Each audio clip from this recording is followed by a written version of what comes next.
મોરબીમાં કાંતિ અમૃતિયા દ્વારા વાત તો કરવામાં આવી અને જીતનો દાવો પણ કરવામાં આવી રહ્યો છે, પરંતુ ભારતીય જનતા પાર્ટીમાં અંદરો અંદરના ડખા મોરબીમાં ખૂબ જ વધી રહ્યા છે અને હવે ફરી એકવાર બબાલ સામે આવી છે। શું છે સમગ્ર મામલો, એની વિગતે ચર્ચા કરીશું। નમસ્કાર, હું છું ઉજ્જવલ અને આપ જોઈ રહ્યા છો નિર્ભય ન્યૂઝ। મોરબી એટલે એમ તો ભાજપના દિગ્ગજ નેતા કાંતિ અમૃતિયાનું ગઢ અને કાંતિ અમૃતિયા કેન્સરને હરાવી અને મોરબીમાં પાછા આવી પણ ગયા છે, પરંતુ જે ભાજપના મોરબીમાં અંદરો અંદરના ડખા છે એ શાંત પડવામાં ક્યાંક ને ક્યાંક નિષ્ફળ રહ્યા હોય એવું લાગી રહ્યું છે। અને હવે ફરી એકવાર મોરબીમાં આપણે જોયું હતું કે ગઈકાલે જ એક ડખો સામે આવ્યો હતો કે જ્યાં ટિકિટ ના મળતા લોકોએ કાંતિ અમૃતિયાને ઘેર્યા હતા, ત્યારબાદ આખી બબાલ થઈ હતી ને હવે ફરી એકવાર મોરબીમાં ભાજપની જે સંકલ્પ એવું કહેવામાં આવી રહ્યું છે કે સંકલ્પ સભા હવે ભાજપ દ્વારા આખા ગુજરાતમાં અલગ અલગ જગ્યાઓએ કરવામાં આવી રહી છે અને મોરબીમાં પણ આવી જ એક આખી સભા હતી ને એ દરમિયાન ભાજપના કાર્યકર્તા જ બગડ્યા છે। સૌપ્રથમ એ દ્રશ્યો ઉપર પણ નજર કરીએ અને ત્યારબાદ ભાજપ નેતાઓ દ્વારા શું કહેવામાં આવી રહ્યું છે એ પણ સાંભળી લઈએ।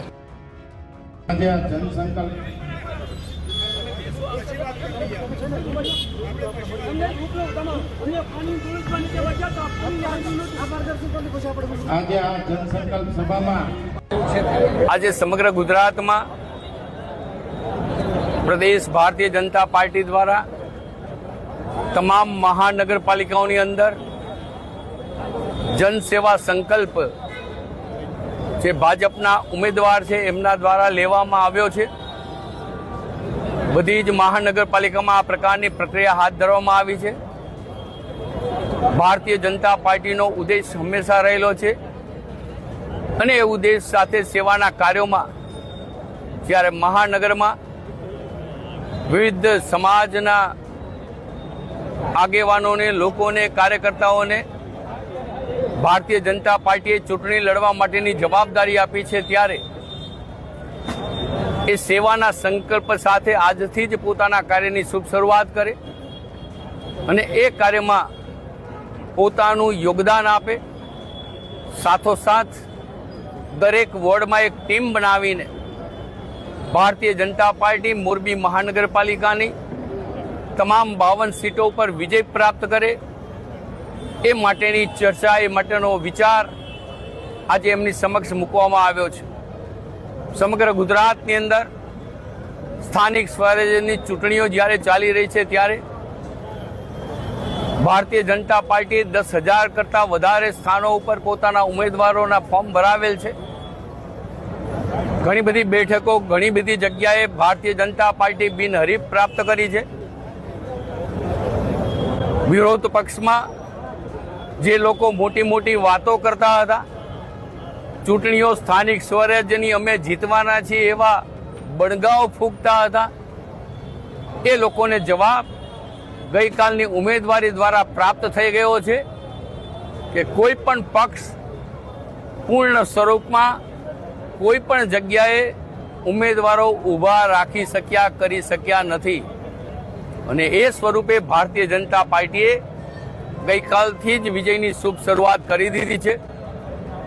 અમે સ્થાનિક સ્વરાજ્યની ચૂંટણીઓ દ્વારા, જનસેવાના કાર્યો દ્વારા દેશના વડાપ્રધાન માનનીય નરેન્દ્રભાઈ મોદીના સ્વપ્નની પૂર્તતા માટે, ગુજરાતના મુખ્યમંત્રી શ્રી ભૂપેન્દ્રભાઈ પટેલના વિકાસના કાર્યોને વધુ વેગ આપવા માટે અને ભારતીય જનતા પાર્ટીના સંગઠનને વધુ શક્તિવાન બનાવવા સાથે રાજ્યની વધુને વધુ મહદ અંશની સીટો ભારતીય જનતા પાર્ટી કમર જીતે એ પ્રકારના વિચાર સાથે, પ્રકારના વિશ્વાસ સાથે આગળ વધી રહ્યા છીએ। ત્યારે આજે મોરબી મહાનગરપાલિકામાં 52 પ્રતિનિધિઓ દ્વારા લેવાયેલો સંકલ્પ એ આગામી દિવસોમાં મોરબી મહાનગરપાલિકા પ્રથમવાર બની છે, ત્યારે આ મહાનગર સુંદર, રળિયામણું, હરિયાળું બને, વિકાસની તમામ ક્ષમતાઓ પ્રાપ્ત કરે અને વિકાસની નવી નવી દિશાઓ તરફ આગળ વધે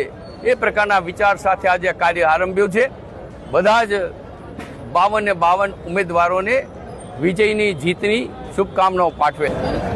ભારતીય જનતા પાર્ટી સ્થાનિક સ્વરાજ્યની ચૂંટણીમાં વિકાસની બાબતોને હંમેશા આગળ લઈને હાલ્યું છે। 2001માં ગુજરાતમાં માનનીય નરેન્દ્રભાઈ મોદી જ્યારથી મુખ્યમંત્રી તરીકે આવ્યા ત્યારથી વોટ બેંકની રાજનીતિથી પર રહીને વિકાસની રાજનીતિ તરફ આગળ વધવાનો નિર્ણય કર્યો. ધીરે ધીરે નિર્ણયને સમગ્ર દેશે સ્વીકાર્યો અને 3 ટર્મથી કેન્દ્રમાં પણ ભારતીય જનતા પાર્ટીની સરકાર બની રહી છે. વિકાસનો ક્યારેય અંત હોતો નથી, એ અલ્પ વિરામ હોય છે અને એ વિકાસને સતત આગળ ધપાવીને નવી ઊંચાઈઓ તરફ લઈ જવા માટે, નવી ક્ષમતાઓ પ્રાપ્ત કરવા માટે અને જન જન સુધી, ઘર ઘર સુધી વિકાસને પહોંચાડવા માટે ભારતીય જનતા પાર્ટી એ વિચાર લઈને ઘર ઘર સુધી જશે. 10,000 કરતાં વધારે સીટો ઉપર 2 લાખથી વધારે કાર્યકર્તાઓએ પોતાની ઉમેદવારી નોંધાવી હતી.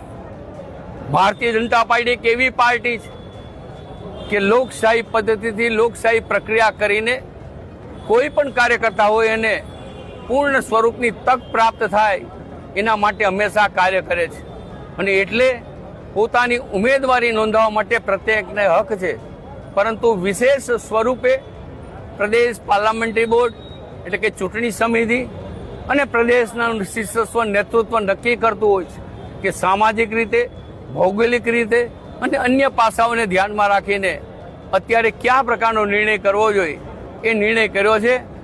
આ પાર્ટી એવી પાર્ટી છે કે કાર્યકર્તા કદાચ ક્ષણ 2 ક્ષણ આગો જાય, પાછો જાય, પણ ક્યારેય પાર્ટીથી અડગો થતો હોતો નથી.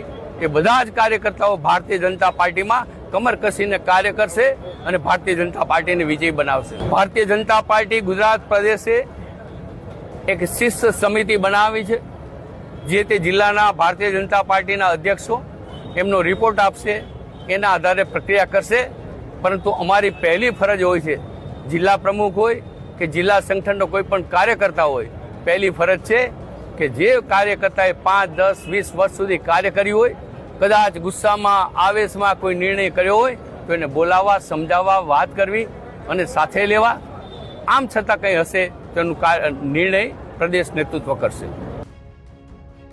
આજે આખી બાબત સામે આવીને એને લઈ અને હવે અનેક સવાલો ઊભા થઈ રહ્યા છે કે આ જે તમામ ઘટનાઓ સામે આવી રહી છે એને લઈને ક્યાંક ને ક્યાંક ભાજપમાં જ અંદરના ડખા છે. કારણ કે વિકાસના કામો યાદ કરાવવા માટે ભાજપના નેતાઓ ગયા હતા અને ભાજપના નેતાઓએ જ વિકાસના કામો કરતાં પણ વિશેષ અહીંયા બીજું કંઈક યાદ કરાવી દીધું છે અને વિરોધના સૂર ઊભા થયા છે.